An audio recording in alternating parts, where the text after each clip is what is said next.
1 Samuel capítulo 30, se você tiver sua Bíblia, abre lá comigo, 30 de 1 a 6, se der para colocar, ótimo, obrigado. Vamos usar esse trecho bíblico hoje como a nossa base para estarmos estudando a palavra de Deus. Obrigado aos irmãos que vieram de Oswaldo Cruz também, a gente agradece estarem vindo para participar junto conosco do nosso estudo hoje. 1 Samuel capítulo 30, versículo 1, declara o seguinte: Aconteceu que ao terceiro dia, quando Davi e seus homens chegaram a Ziclag, os amalequitas já tinham invadido o sul e a cidade de Ziclag, tomaram Ziclag e a incendiaram. Levaram cativo as mulheres que lá estavam, mas não mataram ninguém, nem pequenos nem grandes, tão somente os levaram consigo e foram embora. Davi e seus homens chegaram à cidade e viram que a tinha sido queimada e que as suas mulheres, os seus filhos e as suas filhas haviam sido levados cativos. Então Davi e o povo que estava com ele ergueram a voz e choraram até não terem mais forças para chorar. Também as duas mulheres de Davi tinham sido levadas, Ainoã, a Jezalita, e Abigail, a viúva de Nabal, o Carmelita.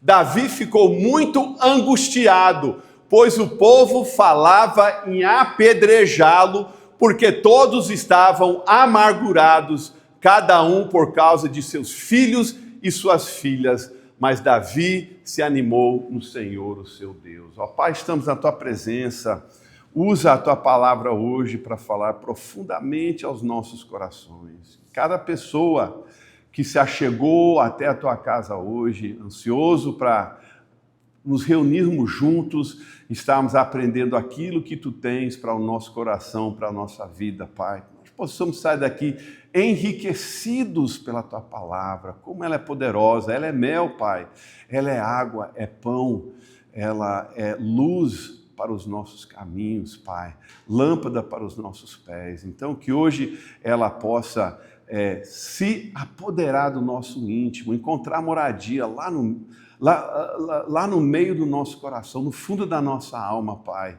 e ali ela possa nos encorajar, ela possa nos ensinar e possa nos transformar, Pai. Estamos aqui reunidos para glorificar o Teu nome, aprender mais de Ti. Se reúna conosco, ó meu Deus, e que nós possamos sair da Tua casa, tendo sido transformados por estarmos hoje na Tua presença, cantando o hino de louvores ao Teu nome, estudando mais, entendendo mais a Tua palavra. Age em nós, pois é em nome de Jesus que eu imploro todas essas coisas. Amém, amém. Eu sinto um pouquinho que a igreja hoje, que os crentes nas igrejas hoje perderam um pouco o entendimento de que o crente ele tem um grande benefício, ele tem um grande privilégio. Às vezes a gente pensa que não, mas nós somos muito diferentes dos descrentes. E Paulo fala sobre isso, ele fala que um dos grandes benefícios, talvez o maior benefício que nós temos desse lado da eternidade, o maior benefício que nós vamos receber na eternidade, aquele que não conhece Jesus Cristo como Salvador, infelizmente passará toda uma eternidade longe de Cristo, num lugar chamado inferno. Nós sabemos disso, porque Jesus foi o que mais falou. Tudo que nós aprendemos, a grande maioria do que nós aprendemos sobre o inferno na Bíblia foi ensinado por Jesus. Então, de fato, é um grande benefício, mas às vezes a gente esquece dos benefícios que nós temos nessa vida, nesse lugar. E é difícil a gente vender o peixe de que não se preocupa. Essa vida pode ser muito difícil, mas o seu benefício virá um dia futuro, não é?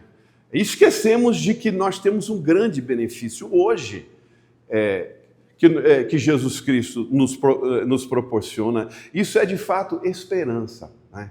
Paulo fala que o descrente ele não tem esperança, ele não entende que Deus está trabalhando na vida dele, ele não entende que o que acontece na sua vida, ao contrário do crente, é proposital, né? Romanos 8, 28 nos dá um grande conforto, e Deus ali nos ensina que todas as coisas que nos acontecem Quando nós somos crentes, quando nós conhecemos Jesus Cristo como Salvador, não acontecem por o acaso. O crente, independente do que um dia possa trazê-lo, o grande benefício que nós temos é que no fim daquele dia podemos dizer com certeza, faça chuva, faça sol, o meu Deus está trabalhando todos os eventos da minha vida para o meu bem, para o meu bem. Todas as coisas cooperam para o bem daquele que ama a Deus e é chamado de acordo com os seus propósitos. Então, às vezes o crente ele acaba se entregando ao desespero, ele acaba se entregando às ondas do mar, que vem, que parece que vão engoli-lo, ele acaba se entregando ao desespero, ele acaba se entregando às dificuldades, acaba questionando Deus. Alguns crentes até acabam abandonando a fé, acabam abandonando a igreja, porque algo lhe acontece, algum evento transpira na sua vida que ele não entende, ele não compreende, ele não gosta, acaba duvidando de Deus e virando as costas, indo embora. Conheço muitos hoje, tem muitos lugares na minha igreja vazio, por pessoas que estavam lá até um certo tempo, mas algo aconteceu na sua vida que não entenderam, que não gostaram, que não compreenderam, que não aceitaram, que não concordaram com Deus, simplesmente fizeram a malinha e foram embora e nunca mais, não querem mais saber de Deus, porque Deus permitiu algo na sua vida que não entenderam, que não gostaram. Esse trecho fala um pouquinho de um acontecimento na vida do rei Davi. Agora, eu não sei, um dia eu vou perguntar diretamente, quando eu estiver na eternidade, e ver Davi caminhando pelo céu, vou chamar ele de lado, mas eu creio, eu vou imaginar que os eventos que a Bíblia nos conferem aqui em Samuel capítulo 30 revelam o pior dia na vida de Davi. Lembrando que Davi passou por algumas coisas, Ele eventualmente teve um filho que se voltou contra ele, queria tomar o reino dele, ele um dia enfrentou um gigante, então ele um dia matou um leão, então ele com certeza, nós sabemos que a Bíblia revela que ele teve dias difíceis na sua vida, mas eu vou dizer, eu vou argumentar, e se outro tiver outra ideia, eu não vou bater boca com você, mas eu creio que se Davi não dissesse, ele com certeza diria, e você pode confirmar você mesmo no céu um dia, mas ele diria que esse evento, que esse dia foi o dia mais difícil de toda a sua vida. Eu não sei o que você está passando hoje, meu amado, Não sou da igreja, eu não sei as particularidades, como os pastores aqui imaginam que saibam melhor. Então, eu não sei hoje, sentado aqui, o que está acontecendo na sua vida. Eu imagino que tem alguém aqui hoje à noite, que veio para a igreja meio que a pulso, sem muita vontade, passando talvez por depressão, passando por alguma grande dificuldade, Pegou a Bíblia, botou debaixo do braço, veio para a igreja meio, um pouco mal-humorado, um pouco triste, um pouco desanimado, talvez muito desanimado.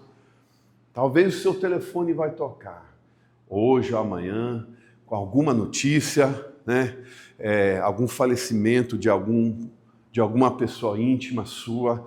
Talvez vai ser do médico, vai ser do hospital, comunicando que algum exame que você fez recentemente, o resultado não foi aquilo que você imaginava, talvez seja um resultado muito surpreendente, com uma grande má notícia, eu não sei, mas o que eu quero te assegurar, meu amado, eu quero lembrá-lo daquilo, eu quero voltar a sua atenção para esse trecho bíblico, e eu quero que naquele dia você lembre dos eventos relatados aqui, porque vão te ajudar profundamente, se você permitir, ao estudarmos, ao nos debruçarmos, ao entendermos o que aconteceu na vida de Davi nesse dia, que no dia que você passar por alguma grande tragédia, por alguma grande dificuldade, por alguma grande tristeza, por alguma grande prova, que você lembre-se desse trecho aqui, pois vai fazer toda a diferença na sua vida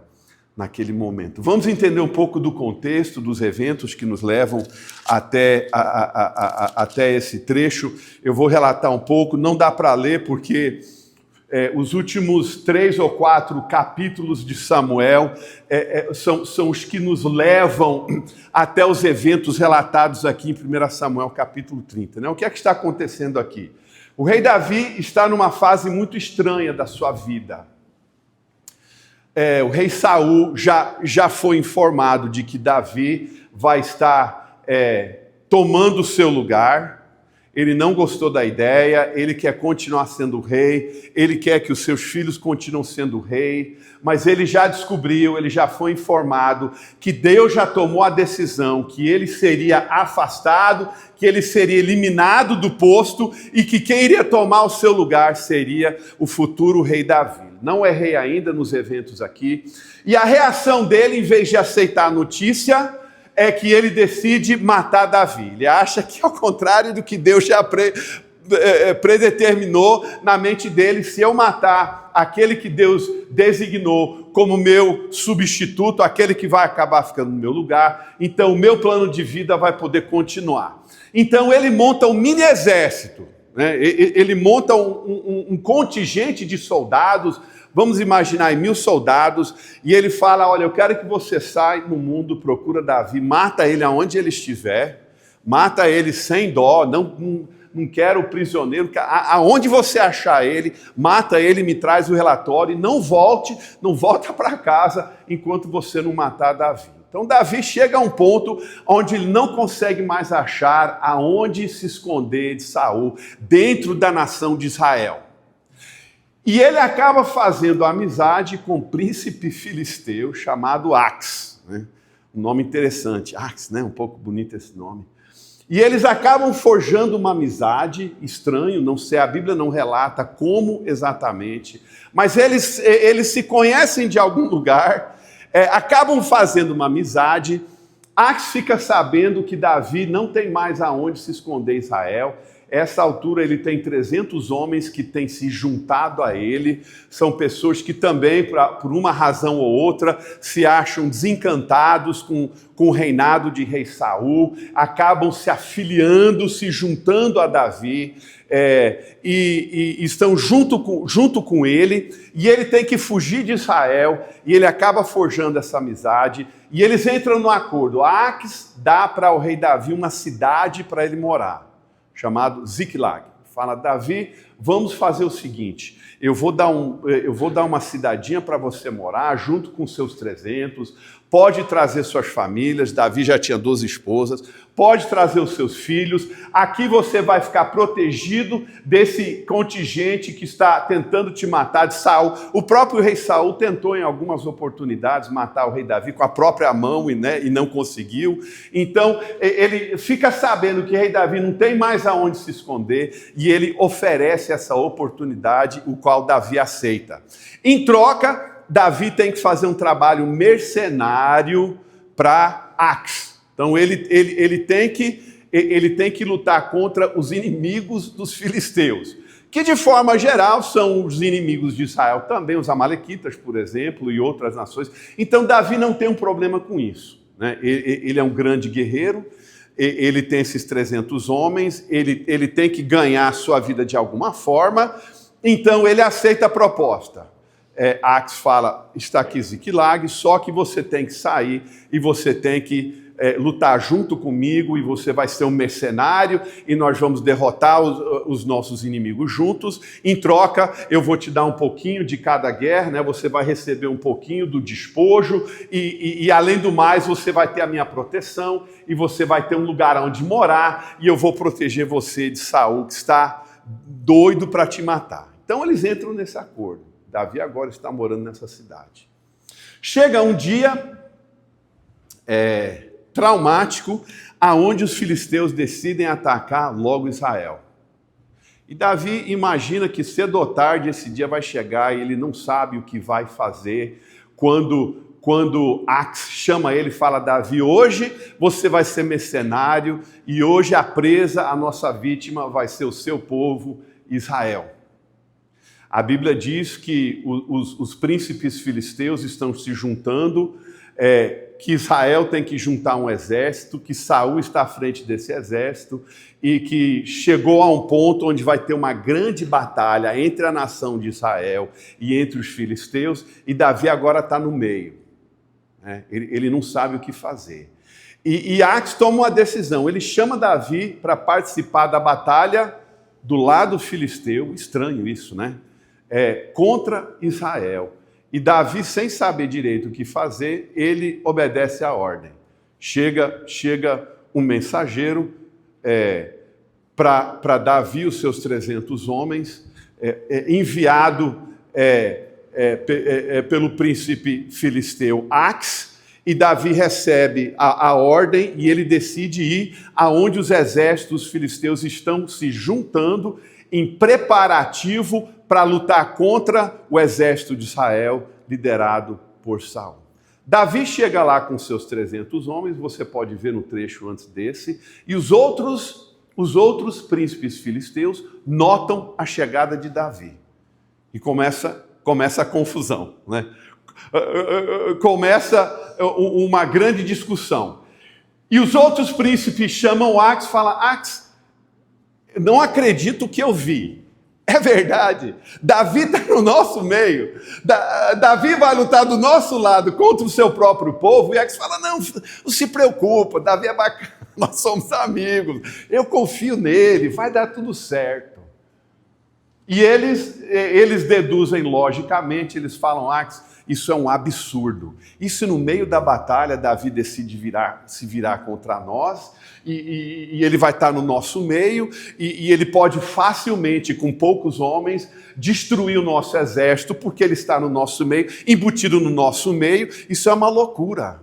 Lembram dele que tinha uma música que cantavam em Israel, que dizia que Saul matou os seus 1000 e Davi matou os seus 10.000. Ele falou: você sabe de quem essa música está falando, que ele matou 10.000? Os 10.000 que ele matou foram os nossos, filisteus. Você lembra de um filisteu famoso chamado Golias? Famoso filisteu, rei Davi mata com uma pedra e com uma funda. Você lembra do nosso primo, né? Você lembra do nosso primo Golias, que foi morto por esse homem, e você acha que ele vai ficar no nosso meio aqui, lutando do nosso lado? Aí Aques, com o chapéu na mão, chama Davi de lado, fala: Davi, eu gosto muito de você. Né? Você é meu grande amigo, você para mim é um grande campeão, só tenho que te agradecer por tudo que você tem feito, mas os outros príncipes não gostam da sua presença no nosso meio, então você tem que voltar para casa. Lembrando que a viagem de Davi de Ziclag até onde o exército filisteu estava se reunindo levou 3 dias, uma viagem, é uma boa distância. E ele fala: olha, desculpa aí, mano, mas você vai ter que voltar para casa, os outros príncipes não querem você aqui no nosso meio desta vez. Davi fala: eu já não sabia o que eu ia fazer na hora H. Eu creio que ele já tinha determinado que ele não ia lutar contra o seu próprio povo.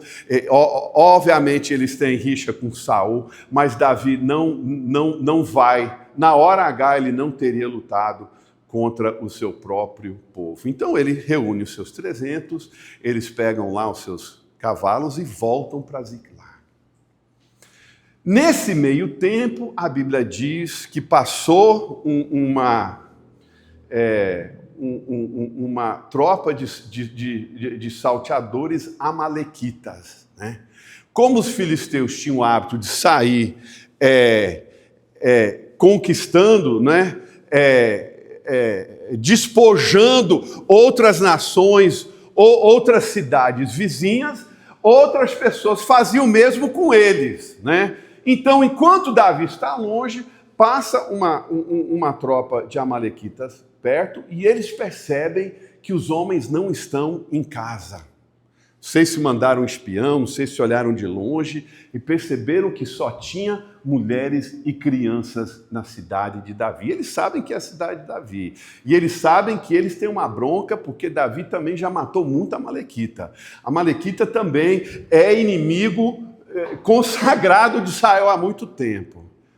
E eles aproveitam a ausência de Davi e os seus 300, e a Bíblia diz que eles reúnem todos os bens, né, tudo que tem de valor na cidade, colocam em cima de carroças, pegam as mulheres que vão vender de escravas, pegam as crianças que vão vender de escravos e pé na estrada. Para pirraçar um pouco, eles decidem queimar a cidade. Só de pirraça, sabe? Eles têm ódio de Davi. Davi está trabalhando como mercenário esse tempo todo. Eu imagino que os amalequitas foram parte das pessoas que Davi acabou lutando contra para poder servir as pessoas que ele tem que, né, que ele tem a obrigação de servir como mercenário. E vão embora. Davi saiu 3 dias, ele agora volta 3 dias, e quando chega ele em casa, o que é que ele vê? Qual é a situação que ele depara? Ele chega na sua cidade, onde as 12 esposas moram, né? Abigail, seus filhos moram, os seus 300 homens moram, e de longe ele já vê a fumaça subindo, né? Porque eles acabaram, não faz muito tempo que eles saquearam a cidade.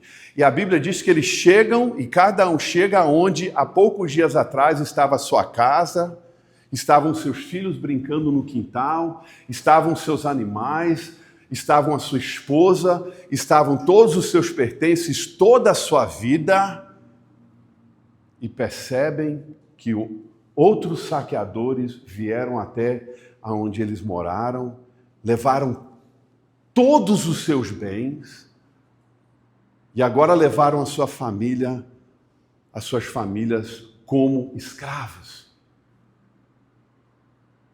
Para viverem, eles não sabem aonde, Amaleque, não sabem para onde os seus filhos vão viver. Agora, imagina comigo, nesse momento, Davi não sabe o paradeiro da sua família, não sabe se estão vivos ou mortos, não sabe aonde estão, e imaginam que talvez nunca mais vão ver suas famílias, que ele vai ter que passar o resto da sua vida imaginando se foram vendidos para prostituição, qual vai ser o paradeiro das filhas, qual vai ser, os filhos vão agora trabalhar como escravos, as esposas vão agora trabalhar como escravas, se estão mortas, se estão vivas, todos os seus bens, a sua roupa, né, o seu fogão, o seu armário, o seu carro, né, os seus animais. Naquele momento, literalmente, Davi só tinha a camisa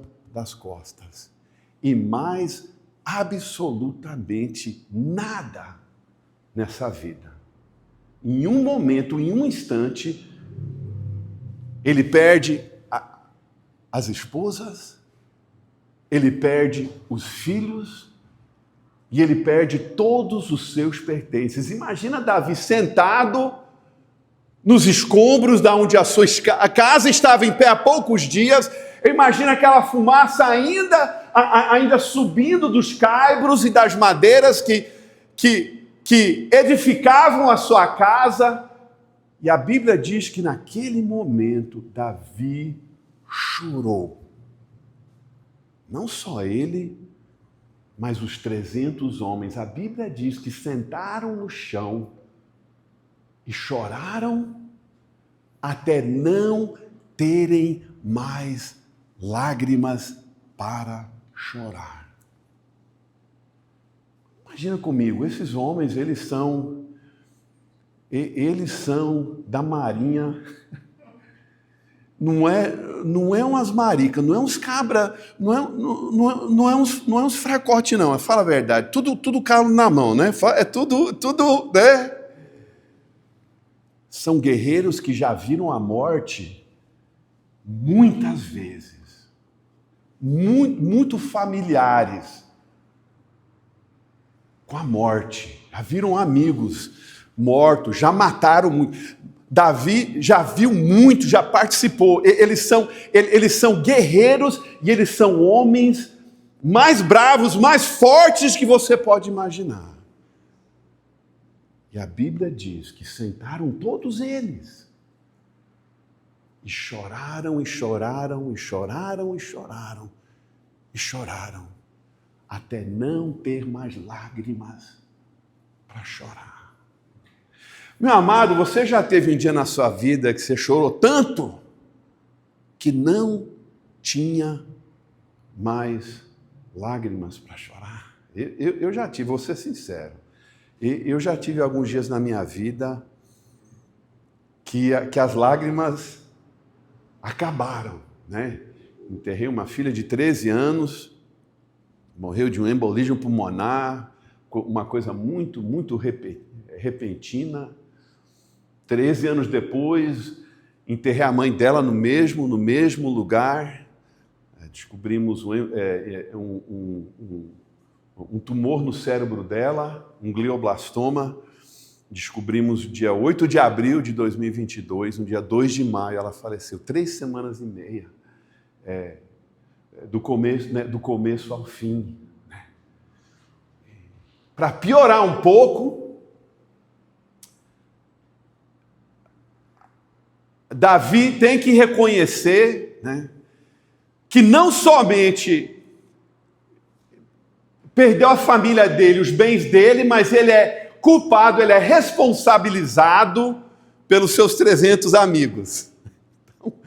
Então, se a coisa já não fosse profundamente terrível, os 300 soldados deles, amigos dele, culpam Davi pelo que aconteceu, né?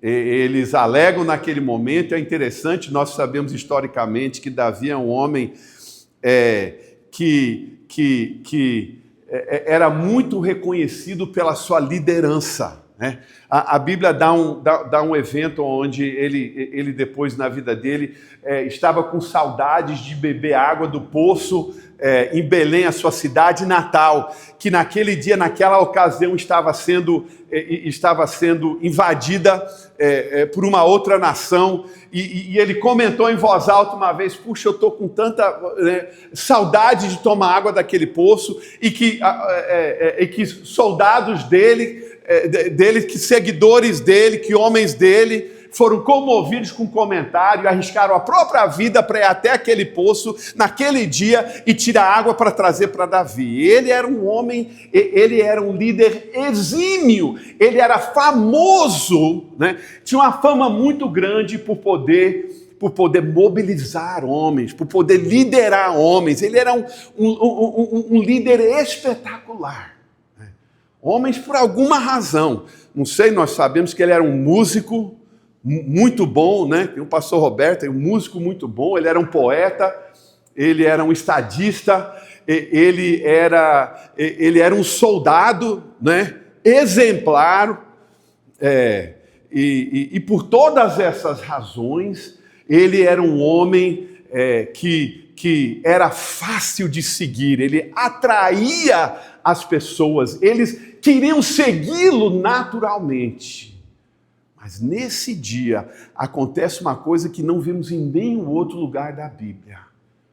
Esses 300 se reúnem e falam: Davi, a gente culpa você por tudo isso que aconteceu e nós vamos te apedrejar. Então não tem jeito, colega, você é bacana, sabe, você é joia, sabe, a gente gosta muito de você, mas dessa você não se safa e não tem mais jeito, não se preocupa, a gente faz umas pedras maiorzinhas para você não morrer devagar, mas você vai morrer. A gente culpa você, Davi, por tudo isso, viu? Essa bagunça que a gente está é problema seu. Né? E eles decidem, a Bíblia fala que eles decidiram apedrejar. Você não vê isso em nenhum outro lugar. Né? Um homem muito famoso, as crianças até hoje cantam, não é? Na funda uma pedra colocou, né? E girou, né? A fama de Davi é tão grande que nós cantamos hinos e corinhos a seu respeito até o dia de hoje. Nomeamos os nossos filhos para você ter uma ideia da fama desse homem. Mas nesse dia, ele carrega sobre si a tristeza de não saber o paradeiro da família. Você pode imaginar, eles estavam imaginando que no mínimo já tinham sido estrupadas, no mínimo uma boa parte já tinha sido morta, e que havia uma grande chance deles nunca mais verem as suas famílias, os seus filhos, e queriam passar o resto da vida imaginando aonde as esposas estavam, aonde os filhos estavam, o que eles passariam. E eles culpam Davi por tudo isso. E Davi agora, além de lidar com a sua própria tristeza, ele tem que carregar o peso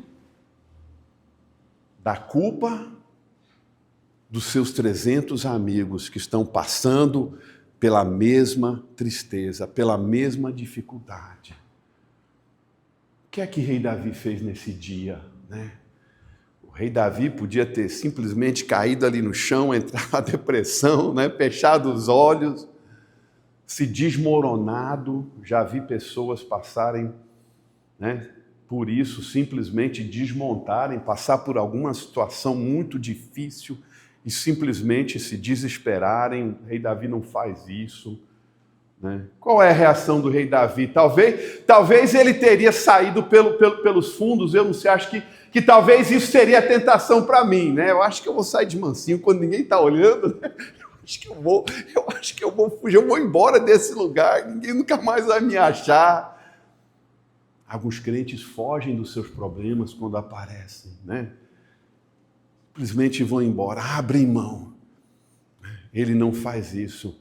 O rei Davi não tenta culpar os outros. Ele pode, falar, gente, não é minha culpa. Saul que é culpado de tudo isso. Se ele não estivesse tentando me matar dia e noite, eu nunca teria saído disso. E nada disso teria acontecido. Muitas vezes a gente quer julgar a culpa nos outros, né? De fato, são situações que nós criamos, ou que Deus mesmo permitiu que acontecessem na nossa vida, mas o rei Davi não faz isso. Nós somos tentados a buscar alguma outra pessoa para podermos jogar toda a culpa em cima. O rei Davi não faz isso. Ele não sai jogando a culpa em cima de ninguém. O que é que o rei Davi faz no dia mais escuro da sua vida? No dia mais difícil da sua vida, no dia mais triste de toda a sua vida. Você percebeu o que a Bíblia diz que ele fez? Olha lá comigo no versículo 6. O que é que ele faz? Coloca lá o versículo 6 para mim, para a gente entender qual foi a reação dele. Davi ficou muito angustiado, pois o povo falava em apedrejá-lo, porque todos estavam amargurados, cada um por causa dos seus filhos e suas filhas. O que é que Davi fez? Mas Davi se animou no Senhor, seu Deus. O que é que nós hemos de fazer nos dias mais escuros de toda a nossa vida? Nós vamos confiar no nosso Deus. Nós vamos entender que a Bíblia não é mentira. Nós vamos entender que Deus está orquestrando todos os eventos que acontecem em nós e ao nosso redor. E quando Ele promete, quando Ele garante, quando Ele diz que todas as coisas cooperam para o nosso bem, nós vamos confiar, nós vamos acreditar naquilo que Deus nos declara. Se você ler os próximos versículos, você descobre que Davi simplesmente abaixou a cabeça. Ele tinha um capelão, ele chamou o capelão, falou: gente, calma, não me mata ainda, porque eu acho que eu acho que Deus está na frente até disso. E às vezes a gente fica confuso. Eu não vou dizer para você que quando eu passei por essas situações, eu não questionei Deus, porque eu questionei. Eu acho que não é errado, né? Questionar Deus não é errado. O que nós não podemos fazer é duvidar de que Ele está no controle, mas às vezes a gente vai ficar chateado. Se eu disser para você que quando eu passei por isso eu não fiquei chateado, é mentira. Não gostei, não gostei, eu falei para Deus, olha, eu não gostei disso que você está me passando, eu não gostei. Mas eu nunca duvidei do meu Deus. Ele ora, ele abaixa a cabeça, reúne todo mundo, vamos fazer um culto de oração aqui agora, gente, e vamos indagar de Deus o que está acontecendo, o que Ele quer. E oraram. E a Bíblia diz que Deus falou, olha, Davi, pode perseguir os amalequitas, porque eu vou estar do seu lado, eu vou te ajudar. E ele rapidamente reuniu seus homens, deixou a tristeza, o desespero de lado, correram atrás dos amalequitas, a Bíblia diz, que recuperaram tudo que foi perdido naquele dia, que nenhuma pessoa foi morta, que nenhuma pessoa foi perdida nessa confusão, nesse meio, e que ele acabou resgatando todas as pessoas naquele dia e acabou retornando todos os bens materiais que tinham sido roubados pelos amalequitas. E a gente sabe que Deus, ele na sua palavra faz algumas coisas muito impressionantes. Nós sabemos que nesse mesmo momento, Saul acaba sendo morto naquela guerra que era para Davi ter participado, junto com os seus 3 filhos, e foi aquele evento necessário, planejado por Deus, para que de fato o que ele tinha dito aconteceria, que Saul seria eliminado como rei de Israel e que Davi seria implantado, mas tudo isso só podia acontecer dessa forma e desse jeito. E que pelo que nós entendemos, no momento em que Davi, que foi sempre obediente a Deus, recuperou tudo e Deus fez na vida de Davi um grande milagre. Ele naquele mesmo momento, naquela mesma hora, Saul é morto nessa guerra, junto com seus 3 filhos, porque Saul foi desobediente a Deus. O fim da história, de fato, é uma história sobre obediência e desobediência. E sobre como Deus sempre age, como Deus sempre trabalha em prol daquele que é obediente a Ele. Sobre como o fim da desobediência foi que ele perdeu o seu reinado junto com seus filhos e que Davi removeu de Saul e os seus herdeiros a liderança de Israel e acaba implementando Davi neste lugar. Convido a amada igreja a fechar os seus olhos comigo hoje à noite, a abaixar sua cabeça. A Bíblia diz que existe um certo valor em nos prepararmos para dias vindouros. E eu quero que você hoje faça uma promessa para Deus e diga assim, Deus, eu vou prometer que aconteça o que acontecer na minha vida, eu sempre vou confiar em Ti. E eu garanto que vai haver dias na sua vida em que essa decisão será provada. Mas receba, por favor, o exemplo da vida de Davi e o que ele fez no momento em que ele passou por enorme dificuldade. Uma hora de inconcebível provação. Um momento de tamanho desespero. E ele não deixou nada do que estava acontecendo ao seu redor abalar a sua fé. Mas ele foi focado, decidido e determinado a confiar em Deus, aconteça o que acontecer. Volte a sua atenção, amada igreja, para Deus agora. E faça essa promessa. Deus, eu prometo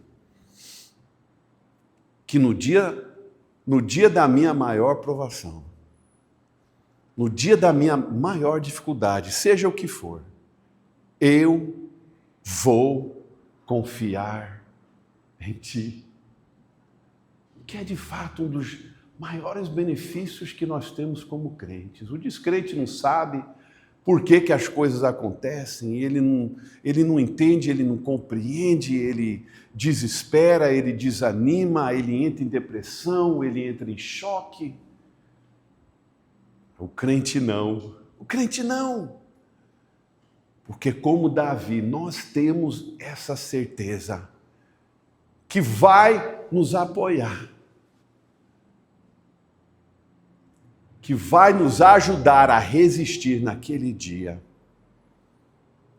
Alguma reação que vá contra a vontade de Deus na nossa vida. Ó Pai, estamos na Tua presença. Que o exemplo da vida de Davi nos fortaleça. E que, de fato, Deus, ela nos prepare. Talvez tenha alguém aqui hoje à noite, que precisava dessas palavras, que está passando pelo vale da sombra da morte, que está passando por uma enorme dificuldade e precisando entender, precisando ser animado, precisando ser ajudado, Pai. Que Tu estás sempre presente e promete e garante que nada que nos acontece é por acaso, nenhum evento, Pai. Deus não desperdiça tristeza, mas usa como ferramenta para afiar a nossa fé, para fortalecer a nossa fé, para nos aproximar de Ti. Como eu sei, Deus, que nesses momentos eu me senti mais perto de Deus do que em qualquer outros momentos da minha vida. A verdade é, geralmente, quando tudo está bem, tudo está tranquilo, a gente não se sente muito perto de Deus. Mas é de madrugada, de joelho, quando as lágrimas acabam. Estamos desesperadamente precisando sentir a presença de Deus, que Ele se encontra conosco e nos ajuda, e nos apoia, e nos conforta. Que tomamos essas palavras intimamente como nossas. Pois é em nome de Jesus que eu peço tudo isso. Amém.